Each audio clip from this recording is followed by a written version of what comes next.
हाँ जी बेटे, अपना नेक्स्ट जो टॉपिक है प्लैनिंग या नियोजन।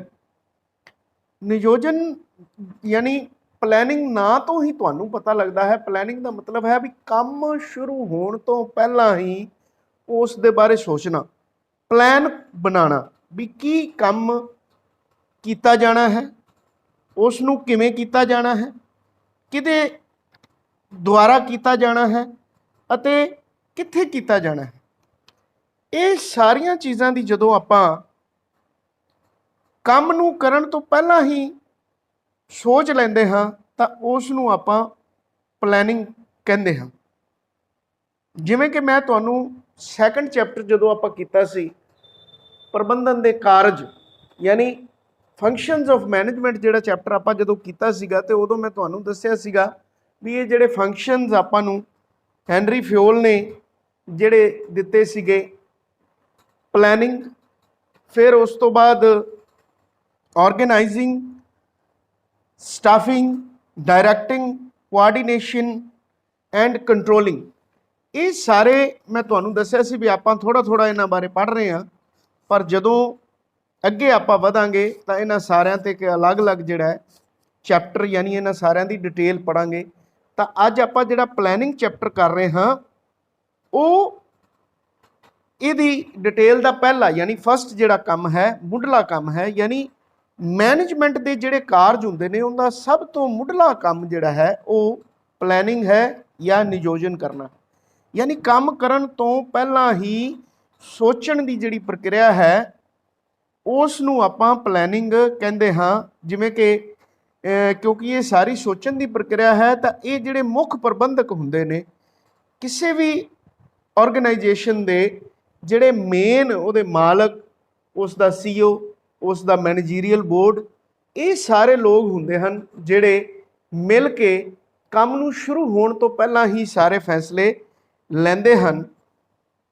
तरह तरह दीआं योजनावां दा अलग अलग तरह दीआं योजनावां दा निर्माण करते हैं और उस दे विचों जिहड़ी बेस्ट विकल्प हुंदा है, जिहड़ा बेस्ट डिसीजन हुंदा है उसनूं लैंदे हन ताकि जो भी उस अदारे दे या उस कंपनी दे जो उद्देश मिथे गए हैं जिन्होंने आपां ऑब्जैक्टिव्स कहने हाँ, जो ऑब्जैक्टिव्स आपां मिथे हैं उन्हां नूं पूरा करन दे लई सारे कारज पहलां तो सोच लए जाते हैं। प्लैनिंग हर खेत्र में ही बड़ा जरूरी है। जिवें आपां फॉर एग्जाम्पल कुछ 4 दोस्त बैठे हाँ तो आपां शिमले जाण दा प्रोग्राम बना लैंदे। हुण जदों आपां शिमले जाण दा प्रोग्राम बना लैंदे हाँ तो अपना ये टारगेट हो गया भी आपां शिमले जाना। तो सारे दोस्त सोचते हैं भी जाण तो पहलां आपां ये तो सोचिए भी शिमले जाना है तो किवें जाना है, फिर ये सोचिए भी किन्ने किन्ने जाना है। ये सारी जिहड़ी है प्लैनिंग किस डेट नूं जाना है, ये सारी प्लैनिंग अपने दिमाग दे विच उसे वेले ही, क्योंकि किसी भी काम नूं करन दा या जिवें आपां टूर जाने हाँ तो टूर ते जाण दा मज़ा तां ही आंदा है जे हर चीज़ आपां पहलां ही निर्धारित कर लीए, सोच लीए। तो इस तरह ही मन लो कोई टारगेट जे आपां इहनूं बिजनेस ते ला के सोचीए तो मन लो जिवें मन लो एक टारगेट कंपनी ने रख लिया भी आपां इस वार जिहड़ी है अपनी प्रोडक्शन उसनूं जे आपां 10% इनक्रीज़ करना है इस साल दे विच तो उहदे अकॉर्डिंग ही सारे प्लैन बनाए जाएंगे। क्योंकि जिन्ने आपां मन लो पैन बनाने की अपनी कंपनी है तो आपां साल दे विच 10 लाख पैन बना रहे हाँ तो आपां नैक्सट ईयर का जिहड़ा अपना टारगेट है वो आपां मिथ लिया भी आपां नैक्सट ईयर 10% जिहड़ी प्रोडक्शन आपां इनक्रीज़ करनी है, ये टारगेट दे दिता इंपलाईज़ नूं। और 10% प्रोडक्शन यानी इस साल आपां 11 लाख पैन बनावांगे और उस प्रोडक्शन नूं इनक्रीज़ करने वास्ते की कीता जाना है, किस किस द्वारा किया जाना है, किवें किया जाना है, इस संबंधी पहला ही मैनेजमेंट हर चीज़ डिसाइड करती है। क्योंकि जिहड़ी उच्च पद्धरी मैनेजमेंट है, हाई लैवल मैनेजमेंट है, वो इन्हां चीज़ों के बारे पहला ही सारी प्लैनिंग बनाती है, योजनावां बनाती है ताकि इस जो टारगेट मिथ्या गया है उसनूं किवें पूरा किया जाना है। इस टॉपिक ਦੇ ਵਿੱਚ ਆਪਾਂ ਅੱਜ ਫੀਚਰਸ ਪੜਾਂਗੇ, ਪਲੈਨਿੰਗ ਦੇ ਬਾਰੇ ਦੇ ਫੀਚਰਸ ਪੜਾਂਗੇ। ਇਸ ਤੋਂ ਇਲਾਵਾ ਇਸ ਪਲੈਨਿੰਗ ਦਾ ਜੇ ਆਪਾਂ ਪਲੈਨਿੰਗ ਕਰਦੇ ਹਾਂ ਤਾਂ ਇਹਦੇ ਆਪਾਂ ਨੂੰ ਕੀ ਫਾਇਦੇ ਜਾਂ ਇਹਦੀ ਇੰਪੋਰਟੈਂਸ ਕੀ ਹੈ ਜਾਂ ਇਹਦੇ ਐਡਵਾਂਟੇजेस ਕੀ ਨੇ। ਇਹਨੂੰ ਬੇਟੇ ਇੰਪੋਰਟੈਂਸ ਵੀ ਕਹਿ ਦਿੰਦੇ ਆ, ਐਡਵਾਂਟੇजेस ਵੀ ਕਹਿ ਦਿੰਦੇ ਆ, ਮੈਰਿਟਸ ਵੀ ਕਹਿ ਦਿੰਦੇ ਆ। ਔਰ ਪੰਜਾਬੀ ਦੇ ਵਿੱਚ ਜੇ ਆਪਾਂ ਗੱਲ ਕਰੀਏ ਤਾਂ ਮਹੱਤਤਾ ਵੀ ਕਹਿ ਦਿੰਦੇ ਹਾਂ, ਲਾਭ ਵੀ ਕਹਿ ਦਿੰਦੇ ਹਾਂ, ਗੁਣ ਵੀ ਕਹਿ ਦਿੰਦੇ ਹਾਂ। ਇਸੇ ਤਰ੍ਹਾਂ ਇਸ ਦੀਆਂ ਲਿਮਿਟੇਸ਼ਨਸ ਕੀ ਨੇ, ਇਸ ਦੇ ਨੁਕਸਾਨ ਕੀ ਨੇ, ਇਸ ਦੇ ਬਾਰੇ ਆਪਾਂ ਇਸ ਟੌਪਿਕ ਦੇ ਵਿੱਚ ਸਾਰਾ ਪੜਾਂਗੇ। ਤਾਂ ਸਭ ਤੋਂ ਪਹਿਲੇ ਆਪਾਂ ਦੋ ਡੈਫੀਨੇਸ਼ਨਸ ਡਿਸਕਸ ਇੱਥੇ ਕਰਾਂਗੇ। ਹੈਨਰੀ ਫਿਓਲ ਨੇ ਜਿਹੜੀ ਡੈਫੀਨੇਸ਼ਨ ਦਿੱਤੀ ਹੈ, ਹੈਨਰੀ ਫਿਓਲ ਦੇ ਸ਼ਬਦਾਂ ਦੇ ਵਿੱਚ ਨਿਰਧਾਰਿਤ ਉਦੇਸ਼ਾਂ ਦੀ ਪ੍ਰਾਪਤੀ ਲਈ ਵਿਭਿੰਨ ਪ੍ਰਬੰਧਕੀ ਕਾਰਜਾਂ ਨੂੰ ਕਰਨ ਲਈ ਬਹੁਤ ਸਾਰੇ ਵਿਕਲਪਾਂ ਵਿੱਚੋਂ ਕਿਸੇ ਸਭ ਤੋਂ ਵਧੀਆ ਵਿਕਲਪ ਦੀ ਬਾਰੇ ਫੈਸਲਾ ਕਰਨਾ ਹੀ ਨਿਯੋਜਨ ਹੈ ਜਾਂ ਪਲੈਨਿੰਗ ਹੈ। ਯਾਨੀ ਹੈਨਰੀ ਫਿਓਲ ਇਹ ਕਹਿੰਦਾ ਹੈ ਜੇ ਆਪਣੇ ਕੋਲੇ ਬਹੁਤ ਸਾਰੇ ਵਿਕਲਪ ਹੋਣ ਤਾਂ ਪਲੈਨਿੰਗ ਦਾ ਇਹ ਕੰਮ ਹੈ ਕਿ ਉਹ ਉਹਨਾਂ ਦੇ ਵਿੱਚੋਂ ਬੈਸਟ ਵਿਧੀ ਨੂੰ ਚੁਣੇ। ਯਾਨੀ ਕੰਮ ਕਰਨ ਤੋਂ ਪਹਿਲਾਂ ਹੀ ਉਹ ਡਿਸਾਈਡ ਕਰ ਲਵੇ ਵੀ ਅਸੀਂ ਇਸ ਟਾਰਗੇਟ ਨੂੰ, ਜੋ ਅਸੀਂ ਉਦੇਸ਼ ਮਿੱਥਿਆ ਹੈ ਜਾਂ ਜੋ ਅਸੀਂ ਆਬਜੈਕਟਿਵ ਲਿਆ ਹੈ, ਉਸ ਨੂੰ ਪੂਰਾ ਕਰਨ ਦੀ ਬੈਸਟ ਵਿਧੀ ਕਿਹੜੀ ਹੈ, ਤਾਂ ਕਿ ਉਹਦੇ ਅਨੁਸਾਰ ਹੀ ਅੱਗੇ ਸਾਰੇ ਕਾਰਜ ਕੀਤੇ ਜਾ ਸਕਣ ਔਰ ਡਿਜ਼ਾਇਰ ਰਿਜ਼ਲਟ ਨੂੰ ਪ੍ਰਾਪਤ ਕੀਤਾ ਜਾ ਸਕੇ। ਇਸੇ ਤਰ੍ਹਾਂ ਹੀ ਆਪਾਂ ਹੁਣ ਸੈਕੰਡ ਲੈਨੇ ਹਾਂ ਡੈਫੀਨੇਸ਼ਨ ਕੂੰਟਸ ਐਂਡ ਓਡੋਨਿਲ। ਇਹਨਾਂ ਦੇ ਦੁਆਰਾ ਜਿਹੜੀ ਡੈਫੀਨੇਸ਼ਨ ਦਿੱਤੀ ਗਈ ਹੈ, ਯਾਨੀ planning is deciding in advance what to do, how to do it, when to do it and who is to do it. ਯਾਨੀ ਕਿ ਕੰਮ ਦੀ ਸ਼ੁਰੂਆਤ ਤੋਂ ਪਹਿਲਾਂ ਹੀ ਇਸ ਗੱਲ ਦਾ ਫੈਸਲਾ ਕਰ ਲੈਣਾ ਕਿ ਕੀ ਕਰਨਾ ਹੈ, ਕਿਵੇਂ ਕਰਨਾ ਹੈ, ਇਸ ਨੂੰ ਕਦੋਂ ਕਰਨਾ ਹੈ ਅਤੇ ਇਸ ਨੂੰ ਕਿਸ ਨੇ ਕਰਨਾ ਹੈ। ਇਹ ਸਾਰੀਆਂ ਚੀਜ਼ਾਂ ਜਿਹੜੀ ਸੋਚਣ ਦੀ ਪ੍ਰਕਿਰਿਆ ਹੈ, ਉਸ ਨੂੰ ਹੀ ਆਪਾਂ ਪਲੈਨਿੰਗ ਕਹਿੰਦੇ ਹਾਂ। ਹੁਣ ਆਪਾਂ ਬੇਟੇ ਇਹਦੇ ਨੇਚਰ ਦੇ ਬਾਰੇ ਜਾਂ ਇਹਦੇ ਫੀਚਰਸ ਦੇ ਬਾਰੇ ਜਾਣਾਂਗੇ। ਪਹਿਲਾ ਇਹਦਾ ਫੀਚਰ ਜਿਹੜਾ ਆਪਾਂ ਡਿਸਕਸ ਕਰਨ ਲੱਗੇ ਹਾਂ, ਪਲੈਨਿੰਗ ਇੱਕ ਬੌਧਿਕ ਪ੍ਰਕਿਰਿਆ ਹੈ। ਯਾਨੀ planning is an intellectual process. ਜਿਵੇਂ ਕਿ ਆਪਾਂ ਨੂੰ ਪਤਾ ਹੈ, ਕਿਉਂਕਿ ਇਹਦੇ ਵਿੱਚ ਸਭ ਤੋਂ ਪਹਿਲਾ ਕੰਮ ਸੋਚਣ ਦਾ ਹੀ ਹੈ, ਕਿਉਂਕਿ ਕੰਮ ਨੂੰ ਕਰਨ ਤੋਂ ਪਹਿਲਾਂ ਸੋਚਣਾ ਹੈ। ਜੇ ਸੋਚਣ ਦਾ ਕੰਮ ਹੈ ਤਾਂ ਇਹਦਾ ਮਤਲਬ ਵੀ ਅਜੇ ਜਿਹੜੀ ਚੀਜ਼ ਵਾਪਰੀ ਨਹੀਂ, ਉਸ ਨੂੰ ਅਗਾਊਂ ਹੀ ਆਪਾਂ ਉਸ ਦੇ ਬਾਰੇ ਫੈਸਲਾ ਲੈਣਾ ਹੈ। ਤਾਂ ਜਿਹੜੀ ਟੌਪ ਲੈਵਲ ਦੀ ਮੈਨੇਜਮੈਂਟ ਹੁੰਦੀ ਹੈ, ਉਹ ਸਾਰੀ ਰਲ ਕੇ ਬੈਠਦੀ ਹੈ, ਸਾਰੇ ਆਪਣੇ ਆਪਣੇ ਵਿਚਾਰ ਦਿੰਦੇ ਹਨ, ਉਹਨਾਂ ਚੋਂ ਉਹਦੇ ਬਾਰੇ ਸੋਚਦੇ ਹਨ, ਉਹਦਾ ਚੋਂ ਜਿਹੜਾ ਬੈਸਟ ਡਿਸੀਜ਼ਨ ਹੈ ਉਸ ਨੂੰ ਲੈਂਦੇ ਹਨ। ਕਿਉਂਕਿ ਇਹ ਸਾਰੀ ਸੋਚਣ ਦੀ ਪ੍ਰਕਿਰਿਆ ਹੈ, ਇਸ ਕਰਕੇ ਆਪਾਂ ਇਸ ਨੂੰ ਕਹਿ ਦਿੰਦੇ ਹਾਂ ਇਹ ਇੱਕ ਬੌਧਿਕ ਪ੍ਰਕਿਰਿਆ ਹੈ। ਕਿਉਂਕਿ ਬੌਧਿਕ ਪ੍ਰਕਿਰਿਆ ਦੇ ਆਧਾਰ ਤੇ ਹੀ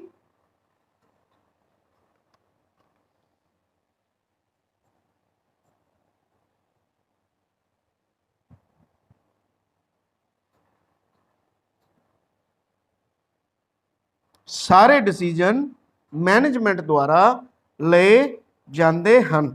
ਨੈਕਸਟ ਹੈ ਆਪਣਾ ਪ੍ਰਬੰਧਨ ਦਾ ਮੁੱਢਲਾ ਕਾਰਜ, ਯਾਨੀ ਮੈਨੇਜਮੈਂਟ ਦਾ ਇਹ ਪ੍ਰਾਇਮਰੀ ਫੰਕਸ਼ਨ ਹੈ। It is a primary function of management.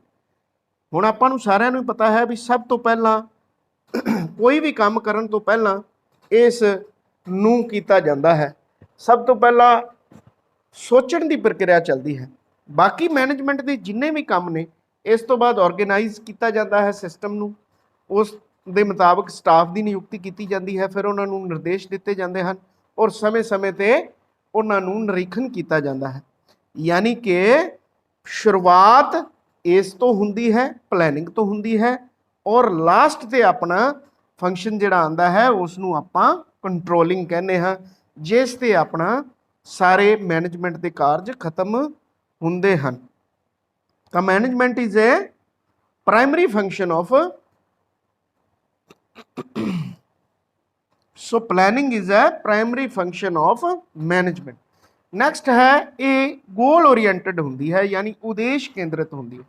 ਹੁਣ ਆਪਾਂ ਨੂੰ ਪਤਾ ਵੀ ਹਰ ਸੰਗਠਨ ਦੇ ਕੁਝ ਨਾ ਕੁਝ ਟੀਚੇ ਮਿੱਥੇ ਹੁੰਦੇ ਹਨ, ਹਰ ਅਦਾਰੇ ਦੇ ਕੁਝ ਨਾ ਕੁਝ ਟੀਚੇ ਹੁੰਦੇ ਹਨ। ਹਰ ਆਰਗੇਨਾਈਜੇਸ਼ਨ ਪਹਿਲਾਂ ਹੀ ਡਿਸਾਈਡ ਕਰਦੀ ਹੈ ਵੀ ਉਹਦਾ ਕੀ ਨਿਸ਼ਾਨਾ ਹੈ ਇਸ ਵਰੇ ਦਾ ਜਾਂ ਇਸ ਮਹੀਨੇ ਦਾ ਜਾਂ ਇਸ ਦਿਨ ਦਾ ਜਾਂ ਇਸ ਹਫਤੇ ਦਾ। ਇਸ ਨਿਸ਼ਾਨੇ ਨੂੰ ਕੰਮ ਸ਼ੁਰੂ ਹੋਣ ਤੋਂ ਪਹਿਲਾਂ ਹੀ ਡਿਸਾਈਡ ਕੀਤਾ ਜਾਂਦਾ ਹੈ, ਯਾਨੀ ਉਸ ਨਿਸ਼ਾਨੇ ਦੀ ਪ੍ਰਾਪਤੀ ਲਈ ਫਿਰ ਅੱਗੇ ਸਾਰੇ ਕੰਮ ਕੀਤੇ ਜਾਂਦੇ ਹਨ। ਤਾਂ ਆਪਾਂ ਕਹਿ ਸਕਦੇ ਹਾਂ ਜਿਹੜੀ ਪਲੈਨਿੰਗ ਹੈ ਇਹ ਗੋਲ ਓਰੀਐਂਟਡ ਹੁੰਦੀ ਹੈ। ਨੈਕਸਟ ਪੁਆਇੰਟ ਹੈ ਵਿਵੇਕਸ਼ੀਲ ਪ੍ਰਕਿਰਿਆ, ਰੈਸ਼ਨਲ ਪ੍ਰੋਸੈਸ। ਰੈਸ਼ਨਲ ਪ੍ਰੋਸੈਸ ਦਾ ਮਤਲਬ ਹੈ ਵੀ ਪਲੈਨਿੰਗ ਦੇ ਵਿੱਚ ਅਲੱਗ-ਅਲੱਗ ਲੋਕਾਂ ਦੇ ਸੁਝਾਅ, ਯਾਨੀ ਮੈਨੇਜਮੈਂਟ ਦੇ ਵਿੱਚ ਜਿੰਨੇ ਵੀ ਬੰਦੇ ਹੁੰਦੇ ਨੇ ਉਹਨਾਂ ਦੀ ਸਾਰਿਆਂ ਦੀ ਰਾਏ ਲਈ ਜਾਂਦੀ ਹੈ। ਉਸ ਤੋਂ ਬਾਅਦ ਜਿਹੜੀ ਬੈਸਟ ਵਿਧੀ ਜਾਂ ਬੈਸਟ ਡਿਸੀਜਨ ਹੁੰਦਾ ਹੈ ਉਸ ਦੀ ਚੋਣ ਕੀਤੀ ਜਾਂਦੀ ਹੈ ਔਰ ਉਹਦੇ ਸੰਬੰਧੀ ਫੈਸਲਾ ਲਿਆ ਜਾਂਦਾ ਹੈ। ਯਾਨੀ ਤਰਕ ਦੇ ਆਧਾਰ ਤੇ ਫੈਸਲਾ ਕੀਤਾ ਜਾਂਦਾ ਹੈ ਜੋ ਬੈਸਟ ਹੋਵੇ, ਨਾ ਕਿ ਕਿਸੇ ਇੱਕ ਦੇ ਮਗਰ ਲੱਗ ਕੇ ਕੋਈ ਗਲਤ ਡਿਸੀਜਨ ਲੈ ਕੇ ਕੰਪਨੀ ਜਾਂ ਅਦਾਰੇ ਨੂੰ ਨੁਕਸਾਨ ਪਹੁੰਚਾਉਣ ਦੀ ਗੱਲ ਕੀਤੀ ਜਾਂਦੀ ਹੈ। ਤਾਂ ਇਹ ਜਿਹੜੀ ਪਲੈਨਿੰਗ ਹੈ ਇੱਕ ਰੈਸ਼ਨਲ ਪ੍ਰੋਸੈਸ ਹੈ, ਇੱਕ ਵਿਵੇਕਸ਼ੀਲ ਪ੍ਰਕਿਰਿਆ ਹੈ। ਨੈਕਸਟ ਆਪਣਾ ਜਿਹੜਾ ਪੁਆਇੰਟ ਆਉਂਦਾ ਹੈ results in efficiency and economy, ਯਾਨੀ ਕੁਸ਼ਲਤਾ ਪੈਦਾ ਹੁੰਦੀ ਹੈ ਇਸ ਨਾਲ ਪਲੈਨਿੰਗ ਕਰਨ ਨਾਲ, ਔਰ ਬਚਤ ਪੈਦਾ ਹੁੰਦੀ ਹੈ। ਯਾਨੀ ਬਚਤ ਤੇ ਕੁਸ਼ਲਤਾ ਨੂੰ ਪੈਦਾ ਕਰਨਾ, ਯਾਨੀ ਐਫੀਸ਼ੀਐਂਸੀ ਨੂੰ ਵਧਾਉਣਾ, ਕੰਮ ਦੀ ਐਫੀਸ਼ੀਐਂਸੀ ਨੂੰ ਵਧਾਉਣਾ ਔਰ ਬਚਤ ਕਰਨੀ, ਵੱਧ ਤੋਂ ਵੱਧ ਬਚਤ ਕਰਨੀ। ਜਿੰਨੀ ਜ਼ਿਆਦਾ ਆਪਾਂ ਬਚਤ ਕਰਦੇ ਹਾਂ, ਜਿੰਨੀ ਜ਼ਿਆਦਾ ਆਪਾਂ ਐਫੀਸ਼ੀਐਂਟਲੀ ਆਪਣੇ ਅੰਦਰ ਕੰਮ ਕਰਨ ਵਾਲੇ ਲੋਕਾਂ ਤੋਂ ਕੰਮ ਲੈਂਦੇ ਹਾਂ, ਓਨਾ ਹੀ ਅਦਾਰੇ ਨੂੰ ਫਾਇਦਾ ਹੁੰਦਾ ਹੈ, ਕਿਉਂਕਿ ਇਸ ਦੇ ਨਾਲ ਲਾਗਤ ਘਟਦੀ ਹੈ ਔਰ ਲਾਭ ਜਿਹੜਾ ਹੈ ਵੱਧਦਾ ਹੈ। ਯਾਨੀ ਆਪਾਂ ਵਧੀਆ ਚੀਜ਼ਾਂ ਕੁਆਲਿਟੀ ਵਾਈਜ਼ ਤਿਆਰ ਕਰਕੇ ਆਪਾਂ ਮਾਰਕੀਟ ਦੇ ਵਿੱਚ ਕੰਪੀਟੀਸ਼ਨ ਕਰ ਸਕਦੇ ਹਾਂ।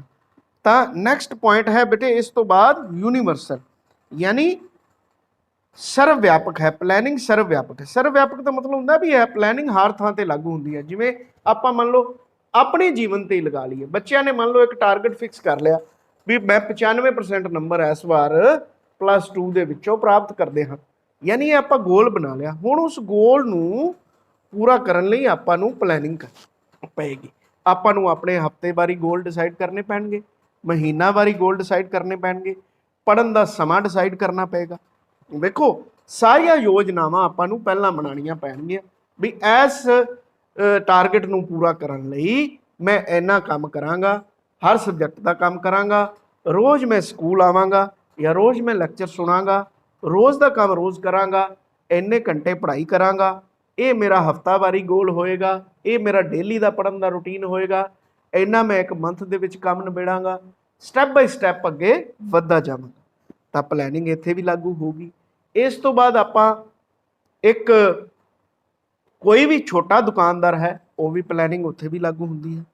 ਇਸੇ ਤਰ੍ਹਾਂ ਸਾਰੇ ਅਦਾਰਿਆਂ ਦੇ ਵਿੱਚ ਹਰ ਪੱਧਰ ਤੇ, ਹਰ ਲੈਵਲ ਆਫ ਮੈਨੇਜਮੈਂਟ ਤੇ, ਚਾਹੇ ਉਹ ਹਾਈ ਲੈਵਲ ਮੈਨੇਜਮੈਂਟ ਹੈ, ਚਾਹੇ ਉਹ ਮਿਡਲ ਲੈਵਲ ਮੈਨੇਜਮੈਂਟ ਹੈ, ਚਾਹੇ ਉਹ ਲੋਅਰ ਲੈਵਲ ਮੈਨੇਜਮੈਂਟ ਹੈ, ਤਿੰਨਾਂ ਪੱਧਰਾਂ ਤੇ ਹੀ ਹਰ ਕੰਮ ਨੂੰ ਕਰਨ ਲਈ ਪਲੈਨਿੰਗ ਦੀ ਲੋੜ ਪੈਂਦੀ ਹੈ। ਚਾਹੇ ਆਪਾਂ ਆਪਣੇ ਦੇਸ਼ 'ਚ ਬੈਠੇ ਹੋਈਏ, ਚਾਹੇ ਆਪਾਂ ਕਿਸੇ ਬਾਹਰਲੇ ਦੇਸ਼ 'ਚ ਹੋਈਏ, ਚਾਹੇ ਆਪਾਂ ਕਿਸੇ ਵੀ ਖੇਤਰ ਦੇ ਵਿੱਚ ਕੰਮ ਕਰਦੇ ਹੋਈਏ, ਚਾਹੇ ਆਪਾਂ ਕੋਈ ਮੈਚ ਹੀ ਕਿਉਂ ਨਾ ਕਰਵਾਉਣਾ ਹੋਵੇ, ਹਰ ਖੇਤਰ ਦੇ ਵਿੱਚ ਪਲੈਨਿੰਗ ਜਿਹੜੀ ਹੈ ਉਹ ਲਾਗੂ ਹੁੰਦੀ ਹੈ। ਇਸ ਕਰਕੇ ਪਲੈਨਿੰਗ ਨੂੰ ਆਪਾਂ ਕੀ ਕਹਿੰਦੇ ਹਾਂ, ਸਰਵ ਵਿਆਪਕ ਜਾਂ ਯੂਨੀਵਰਸਲ। ਨੈਕਸਟ ਬੇਟੇ ਹੈ ਭਵਿੱਖਵਾਦੀ ਦ੍ਰਿਸ਼ਟੀਕੋਣ, ਯਾਨੀ ਫਿਊਚਰਿਸਟਿਕ ਅਪਰੋਚ। ਹੁਣ ਆਪਾਂ ਨੂੰ ਪਤਾ ਹੀ ਹੈ ਕਿ ਪਲੈਨਿੰਗ ਆਪਾਂ ਕਾਹਦੇ ਵਾਸਤੇ ਕਰ ਰਹੇ ਹਾਂ, ਜੋ ਆਪਾਂ ਗੋਲ ਫਿਊਚਰ ਦੇ ਵਿੱਚ ਮਿੱਥਿਆ ਹੈ ਤੇ ਜਿੱਥੇ ਆਪਾਂ ਹੁਣ ਖੜੇ ਹਾਂ, ਯਾਨੀ ਇਹ ਇੱਕ ਬ੍ਰਿਜ ਦਾ ਕੰਮ ਕਰਦੀ ਹੈ ਆਪਣੀ ਹੋਣ ਵਾਲੀ ਸਥਿਤੀ ਤੇ ਆਪਾਂ ਜਿਹੜੀ ਆਉਣ ਵਾਲੀ ਸਥਿਤੀ ਦੇ ਵਿੱਚ ਹੋਣ ਦਾ ਸੋਚ ਰਹੇ ਹਾਂ, ਉਹਨਾਂ ਦੋਵਾਂ ਦੇ ਵਿੱਚ ਇਹ ਇੱਕ ਬ੍ਰਿਜ ਬਣਾਉਣ ਦਾ ਕੰਮ ਕਰਦੀ ਹੈ। ਯਾਨੀ ਜੋ ਆਪਾਂ ਅੱਜ ਪਲਾਨ ਕਰਦੇ ਹਾਂ ਤੇ ਜੋ ਆਪਾਂ ਨਤੀਜੇ ਚਾਹੁੰਦੇ ਹਾਂ ਉਹਦੇ ਅਕੋਰਡਿੰਗ ਹੀ ਪਲੈਨਿੰਗ ਕਰਦੇ ਹਾਂ, ਉਹਦੇ ਮੁਤਾਬਕ ਹੀ ਆਪਾਂ ਆਪਣੀ ਸਟ੍ਰੈਟਜੀ ਬਣਾਉਂਦੇ ਹਾਂ, ਉਹਦੇ ਮੁਤਾਬਕ ਹੀ ਆਪਾਂ ਉਹਦੇ ਪਲਾਨਸ ਨੂੰ ਡਿਸਾਈਡ ਕਰਦੇ ਹਾਂ ਤਾਂ ਕਿ ਭਵਿੱਖ ਦੇ ਵਿੱਚ ਜੋ ਆਪਾਂ ਪ੍ਰਾਪਤ ਕਰਨਾ ਚਾਹੁੰਦੇ ਹਾਂ ਉਸ ਨੂੰ ਆਪਾਂ ਪ੍ਰਾਪਤ ਕਰ ਸਕੀਏ। ਯਾਨੀ ਕਿ ਪਲੈਨਿੰਗ ਦਾ ਭਵਿੱਖਵਾਦੀ ਦ੍ਰਿਸ਼ਟੀਕੋਣ ਹੁੰਦਾ ਹੈ। ਨੈਕਸਟ ਪੁਆਇੰਟ ਔਰ ਲਾਸਟ ਪੁਆਇੰਟ ਆਪਾਂ ਜਿਹੜਾ ਡਿਸਕਸ ਕਰਨ ਜਾ ਰਹੇ ਹਾਂ ਇਹਦੇ ਫੀਚਰਸ ਦਾ, ਉਹ ਹੈ ਨਿਰੰਤਰ ਪ੍ਰਕਿਰਿਆ, ਯਾਨੀ ਇੱਕ ਕੰਟੀਨਿਊਸ ਪ੍ਰੋਸੈਸ ਹੈ। ਮੰਨ ਲਓ ਆਪਾਂ ਕੋਈ ਵੀ ਚੀਜ਼ ਅੱਜ ਪਲੈਨਿੰਗ ਕਰ ਲਈ ਭਵਿੱਖ ਵਾਸਤੇ, ਤਾਂ ਇਹ ਇੱਕ ਕੰਟੀਨਿਊਸ ਪ੍ਰੋਸੈਸ ਹੈ, ਯਾਨੀ ਲਗਾਤਾਰ ਉਸ ਪਲੈਨਿੰਗ ਦੇ ਅਕੋਰਡਿੰਗ ਆਪਾਂ ਨੂੰ ਕੰਮ ਕਰਨਾ ਪੈਂਦਾ ਹੈ, ਤਾਂ ਹੀ ਆਪਾਂ ਜੋ ਯੋਜਨਾਵਾਂ ਜਾਂ ਜੋ ਉਦੇਸ਼ ਆਪਾਂ ਮਿੱਥੇ ਗਏ ਹਨ ਉਹਨਾਂ ਨੂੰ ਪ੍ਰਾਪਤ ਆਪਾਂ ਕਰ ਸਕਦੇ ਹਾਂ। ਤਾਂ ਇਹ ਬੇਟੇ ਸੀਗੇ ਇਹਦੇ ਫੀਚਰਸ, ਔਰ ਇਹਨਾਂ ਫੀਚਰਸ ਦੇ ਅਕੋਰਡਿੰਗ ਹੀ ਇਸ ਦੇ ਕੁਝ ਫਾਇਦੇ ਬਣ ਜਾਂਦੇ ਹਨ ਔਰ ਇਸ ਦੇ ਕੁਝ ਨੁਕਸਾਨ ਜਾਂ ਲਿਮਿਟੇਸ਼ਨਸ ਵੀ ਬਣ ਜਾਂਦੀਆਂ ਹਨ। ਸਭ ਤੋਂ ਪਹਿਲੀ ਗੱਲ ਕਰ ਲਈਏ, ਵਰਤਮਾਨ ਦੇ ਵਿੱਚ ਸੰਗਠਨਾਂ ਲਈ ਬਹੁਤ ਜ਼ਰੂਰੀ ਹੈ, ਯਾਨੀ ਜਿੰਨੇ ਵੀ ਵੱਡੇ ਅਦਾਰੇ ਹਨ ਜਾਂ ਵੱਡੀਆਂ ਕੰਪਨੀਆਂ ਹਨ, ਜੇ ਉਹ ਪਲੈਨਿੰਗ ਤੋਂ ਬਿਨਾਂ ਕੰਮ ਕਰਦੀਆਂ ਹਨ ਤਾਂ ਕਦੇ ਵੀ ਉਹ ਪ੍ਰੋਫਿਟ ਨਹੀਂ ਕਮਾ ਸਕਦੀਆਂ, ਕਿਉਂਕਿ ਕੋਈ ਵੀ ਬਿਜ਼ਨਸ ਜਿਹੜਾ ਹੈ ਉਹਦਾ ਮੁੱਖ ਉਦੇਸ਼ ਪ੍ਰੋਫਿਟ ਕਮਾਉਣਾ ਹੁੰਦਾ, ਲਾਭ ਕਮਾਉਣਾ ਹੁੰਦਾ। ਜੇ ਆਪਾਂ ਨੂੰ ਪ੍ਰੋਫਿਟ ਹੀ ਨਹੀਂ ਹੋਏਗਾ ਤਾਂ ਆਪਾਂ ਨੂੰ ਕੰਮ ਕਰਨ ਦਾ ਫਾਇਦਾ ਹੀ ਨਹੀਂ, ਕਿਉਂਕਿ ਬਿਜ਼ਨਸ ਜਿਹੜਾ ਹੈ ਉਹਦਾ ਮੁੱਖ ਉਦੇਸ਼ ਕਿਸੇ ਵੀ ਤਰ੍ਹਾਂ ਦਾ, ਚਾਹੇ ਉਹ ਬਿਜ਼ਨਸ ਹੋਵੇ, ਜਦੋਂ ਆਪਾਂ ਕਿਸੇ ਵੀ ਲੈਣ ਦੇਣ ਦੀ, ਕਿਸੇ ਚੀਜ਼ ਦੀ ਵੇਚ ਖਰੀਦ ਦੀ ਪ੍ਰਕਿਰਿਆ ਜਾਂ ਪ੍ਰੋਡਕਸ਼ਨ ਦੀ ਪ੍ਰਕਿਰਿਆ ਦੇ ਵਿੱਚੋਂ ਲੰਘਦੇ ਹਾਂ ਜਾਂ ਚੀਜ਼ਾਂ ਦਾ ਨਿਰਮਾਣ ਕਰਦੇ ਹਾਂ ਔਰ ਉਹਨਾਂ ਨੂੰ ਉਸ ਤੋਂ ਬਾਅਦ ਆਪਾਂ ਸੇਲ ਕਰਦੇ ਹਾਂ, ਵੇਚਦੇ ਹਾਂ, ਤਾਂ ਆਪਣਾ ਉਸ ਤੋਂ ਉਦੇਸ਼ ਜਿਹੜਾ ਹੈ ਉਹ ਲਾਭ ਕਮਾਉਣਾ ਹੀ ਹੁੰਦਾ ਹੈ। ਤਾਂ ਵਰਤਮਾਨ ਸਮੇਂ ਦੇ ਵਿੱਚ ਸੰਗਠਨਾਂ ਦੇ ਵਾਸਤੇ ਪਲੈਨਿੰਗ ਬਹੁਤ ਜ਼ਿਆਦਾ ਜ਼ਰੂਰੀ ਹੈ, ਕਿਉਂਕਿ ਜੇ ਪਲੈਨਿੰਗ ਤੋਂ ਬਿਨਾਂ ਕੰਮ ਕਰਦੇ ਹਾਂ ਤਾਂ ਆਪਾਂ ਕਦੇ ਵੀ ਲਾਭ ਨਹੀਂ ਕਮਾ ਸਕਦੇ। ਨੈਕਸਟ ਪੁਆਇੰਟ ਹੈ ਐਫੀਸ਼ੀਐਂਸੀ ਤੇ ਪ੍ਰੋਡਕਸ਼ਨ ਦੇ ਵਿੱਚ, ਪ੍ਰੋਡਕਟਿਵਿਟੀ ਦੇ ਵਿੱਚ ਸੁਧਾਰ ਹੁੰਦਾ ਹੈ। ਉਹ ਆਪਾਂ ਸਾਰਿਆਂ ਨੂੰ ਪਤਾ ਹੈ, ਜੇ ਆਪਾਂ ਹਰ ਕੰਮ ਦੀ ਪਹਿਲੇ ਪਲੈਨਿੰਗ ਨਾਲ ਉਹਨੂੰ ਡਿਸਾਈਡ ਕੀਤਾ ਹੋਏਗਾ, ਪਲੈਨਿੰਗ ਕੀਤੀ ਹੋਏਗੀ, ਤਾਂ ਆਪਣੀ ਹਰ ਯੋਜਨਾ ਪਹਿਲੇ ਹੀ ਤਿਆਰ ਹੋਏਗੀ। ਇਸ ਦੇ ਨਾਲ ਕਰਮਚਾਰੀਆਂ ਦੀ ਜਿਹੜੀ ਹੈ ਐਫੀਸ਼ੀਐਂਸੀ ਵੱਧਦੀ ਹੈ, ਕੰਮ ਕਰਨ ਦੀ ਯੋਗਤਾ ਦੇ ਵਿੱਚ ਵਾਧਾ ਹੁੰਦਾ ਹੈ, ਔਰ ਜਿਹੜੇ ਵੀ ਆਪਣੇ ਕੋਲ ਰਿਸੋਰਸਿਸ ਨੇ ਉਹਨਾਂ ਦਾ ਆਪਾਂ ਬੈਸਟ ਯੂਜ਼ ਕਰਦੇ ਹਾਂ, ਜਿਸ ਦੇ ਨਾਲ ਆਪਣੀ ਪ੍ਰੋਡਕਟਿਵਿਟੀ ਵੱਧਦੀ ਹੈ ਔਰ ਕਰਮਚਾਰੀਆਂ ਦੀ ਪ੍ਰੋਡਕਟਿਵਿਟੀ ਵੀ ਇਸ ਦੇ ਨਾਲ ਵੱਧਦੀ ਹੈ। ਸਾਧਨਾਂ ਦਾ ਉੱਚਤਮ ਪ੍ਰਯੋਗ, ਇਹ ਹਰੇਕ ਦੇ ਵਿੱਚ ਹੀ ਆਉਂਦਾ ਹੈ। ਵੇਖੋ, ਜੇ ਪਲੈਨਿੰਗ ਆਪਣੀ ਵਧੀਆ ਹੋਏਗੀ ਤਾਂ ਆਪਣੀ ਕੋਈ ਵੀ ਵੇਸਟੇਜ ਨਹੀਂ ਹੋਏਗੀ, ਹਰ ਚੀਜ਼ ਪਲੈਨਡ ਵੇ ਨਾਲ ਕੀਤੀ ਜਾਏਗੀ, ਤਾਂ ਇਸ ਦੇ ਨਾਲ ਰਿਸੋਰਸਿਸ ਦਾ ਬੈਸਟ ਯੂਜ਼ ਹੁੰਦਾ ਹੈ, ਵੇਸਟੇਜ ਬਿਲਕੁਲ ਘਟ ਜਾਂਦੀ ਹੈ ਔਰ ਪਲੈਨਿੰਗ ਦਾ ਆਪਾਂ ਨੂੰ ਇਹ ਫਾਇਦਾ ਹੈ। ਨੁਕਸਾਨ ਘਟਦਾ ਹੈ। ਵਧੀਆ ਕੋਆਰਡੀਨੇਸ਼ਨ, ਯਾਨੀ ਸਟਾਫ ਦੇ ਵਿੱਚ, ਪੂਰੇ ਸੰਗਠਨ ਦੇ ਵਿੱਚ, top level, middle level, lower level management ਦੇ ਵਿੱਚ ਇੱਕ ਵਧੀਆ ਤਾਲਮੇਲ ਬਣਾਉਣ ਦੇ ਵਿੱਚ ਇਹ ਸਹਾਈ ਹੁੰਦੀ ਹੈ। ਨੈਕਸਟ ਪੁਆਇੰਟ ਜਿਹੜਾ ਹੈ, ਜੋਖਮ ਅਤੇ ਅਨਿਸ਼ਚਿਤਤਾ ਦਾ ਸਾਹਮਣਾ ਕਰਨ ਵਿੱਚ ਸਹਾਇਕ, ਯਾਨੀ ਰਿਸਕ ਫੈਕਟਰਸ ਔਰ ਅਨਸਰਟਨਟੀ ਨੂੰ ਇਹ ਘਟਾਉਣ ਦੇ ਵਿੱਚ ਆਪਣੀ ਮਦਦ ਕਰਦੀ ਹੈ। ਵੇਖੋ, ਆਪਾਂ ਬਹੁਤ ਸਾਰੀਆਂ ਚੀਜ਼ਾਂ ਜੇ ਪਹਿਲੇ ਪਲਾਨ ਕਰ ਲਈਏ ਤਾਂ ਆਪਾਂ ਨੂੰ ਲੋੜ ਪੈਣ ਤੇ ਜੇ ਆਪਾਂ ਨੂੰ ਕੋਈ ਪ੍ਰੋਬਲਮ ਆਉਂਦੀ ਹੈ ਮੌਕੇ ਤੇ, ਜੇ ਆਪਾਂ ਪਹਿਲਾਂ ਤਿਆਰੀ ਉਸ ਚੀਜ਼ ਦੀ ਕੀਤੀ ਹੋਈ ਹੈ ਤਾਂ ਆਪਾਂ ਨੂੰ ਨੁਕਸਾਨ ਜਿਹੜਾ ਹੈ ਉਹਦੇ ਚਾਂਸਿਸ ਘਟ ਜਾਂਦੇ ਹਨ। ਲਾਗਤ ਪ੍ਰਭਾਵੀ ਕਾਰਜਵਿਧੀ, ਯਾਨੀ ਕੋਸਟ ਇਫੈਕਟਿਵ ਵਰਕਿੰਗ, ਇਸ ਦੇ ਨਾਲ ਕੋਸਟ ਜਿਹੜੀ ਹੈ ਉਹ ਇਫੈਕਟਿਵ ਬਣਦੀ ਹੈ, ਕਿਉਂਕਿ ਵੇਖੋ ਚੀਜ਼ਾਂ ਦਾ ਨਿਰਮਾਣ ਕੰਪਨੀਆਂ ਨੇ ਕਰਨਾ ਹੁੰਦਾ ਹੈ, ਜਿੰਨੀਆਂ ਵੀ ਬੇਲੋੜੀਆਂ ਗਤੀਵਿਧੀਆਂ ਨੇ ਉਹ ਖਤਮ ਹੋ ਜਾਂਦੀਆਂ ਨੇ। ਕੋਈ ਵੀ ਕੰਮ ਵਿਅਰਥ ਨਹੀਂ ਹੁੰਦਾ, ਕਿਉਂਕਿ ਪਹਿਲਾਂ ਹੀ ਪਲਾਨ ਕੀਤਾ ਹੁੰਦਾ ਹੈ, ਆਹ ਕੰਮ ਕਰਨਾ ਹੈ, ਕਿਵੇਂ ਕਰਨਾ ਹੈ, ਕਿਸ ਦੇ ਦੁਆਰਾ ਕੀਤਾ ਜਾਣਾ ਹੈ, ਇਹ ਸਭ ਚੀਜ਼ ਦੀ ਪਲੈਨਿੰਗ ਹੁੰਦੀ ਹੈ। ਇਹਨਾਂ ਚੀਜ਼ਾਂ ਦੇ ਨਾਲ ਲਾਗਤ ਘਟਦੀ ਹੈ ਔਰ ਲਾਭ ਦੇ ਵਿੱਚ ਵਾਧਾ ਹੁੰਦਾ ਹੈ। ਵਧੀਆ ਨਿਯੰਤਰਣ ਦੇ ਵਿੱਚ ਸਹਾਇਕ ਹੁੰਦੀ ਹੈ। ਜਦੋਂ ਹਰ ਚੀਜ਼ ਪਲਾਨ ਕੀਤੀ ਹੋਵੇ ਤਾਂ ਹਰ ਚੀਜ਼ ਹਰੇਕ ਵਿਅਕਤੀ ਦੇ ਕੋਲੇ ਕੰਮ ਸ਼ੁਰੂ ਹੋਣ ਤੋਂ ਪਹਿਲਾਂ ਹੀ ਉਹਨਾਂ ਨੂੰ ਦੱਸ ਦਿੱਤਾ ਜਾਂਦਾ ਹੈ ਕੀ ਕੰਮ ਕਰਨਾ ਹੈ, ਕਿਵੇਂ ਕੰਮ ਕਰਨਾ ਹੈ, ਤਾਂ ਇਸ ਦੇ ਨਾਲ ਉਹਨਾਂ ਨੂੰ ਹਮੇਸ਼ਾ ਹੀ ਚੈੱਕ ਕੀਤਾ ਜਾ ਸਕਦਾ ਹੈ ਔਰ ਉਹਨਾਂ ਨੂੰ ਕੰਟਰੋਲ ਕੀਤਾ ਜਾ ਸਕਦਾ ਹੈ ਵੀ ਤੁਹਾਨੂੰ ਇਹ ਕੰਮ ਦਿੱਤਾ ਗਿਆ ਸੀ, ਕੀ ਇਹ ਕੰਮ ਪੂਰਾ ਹੋਇਆ ਜਾਂ ਨਹੀਂ ਹੋਇਆ। ਜੇ ਆਪਾਂ ਮੰਨ ਲਓ ਕੋਈ ਕੰਪਨੀ ਬਣਾਉਂਦੇ ਹਾਂ, ਹਰੇਕ ਬੰਦਾ ਆਪਣੀ ਮਰਜ਼ੀ ਦੇ ਨਾਲ ਕੰਮ ਕਰ ਰਿਹਾ ਹੈ, ਤਾਂ ਆਪਾਂ ਕੋਈ ਕੰਮ ਜੇ ਕਿਸੇ ਨੂੰ ਦਿੱਤਾ ਹੀ ਨਹੀਂ ਤਾਂ ਆਪਾਂ ਉਹਨੂੰ ਕਿਵੇਂ ਕੰਟਰੋਲ ਕਰ ਸਕਾਂਗੇ, ਤਾਂ ਆਪਾਂ ਨਹੀਂ ਕੰਟਰੋਲ ਕਰ ਸਕਾਂਗੇ। ਤਾਂ ਬੈਸਟ ਹੈਲਪਫੁਲ ਇਨ ਬੈਟਰ ਕੰਟਰੋਲ, ਨਵੀਆਂ ਖੋਜਾਂ ਅਤੇ ਸਿਰਜਣਾਤਮਕ ਸੋਚ ਨੂੰ ਇਹ ਉਤਸ਼ਾਹਿਤ ਕਰਦੀ ਹੈ। ਵੇਖੋ, ਜੇਕਰ ਆਪਾਂ ਪਲੈਨਿੰਗ ਕਰਦੇ ਹਾਂ ਤਾਂ ਜਿਹੜੀਆਂ ਨਵੀਆਂ ਖੋਜਾਂ ਨਾਲ ਦੀ ਨਾਲ ਹੋ ਰਹੀਆਂ ਨੇ, ਵੇਖੋ हर वेले टैक्नोलॉजी अज पल पल टैक्नोलॉजी बदल रही है। देखो जे आप पहला ही प्लैनिंग काम शुरू हो गया, मान लो आप पहले कोई चीज़ सोची नहीं, काम शुरू आप कर दिता, काम शुरू करन तो बाद आपां नूं पता लग्या भी नहीं ये काम जे आपां उस ढंग नाल करदे तां आपां नूं इहदे विच ज़्यादा बैनीफिट होना सी।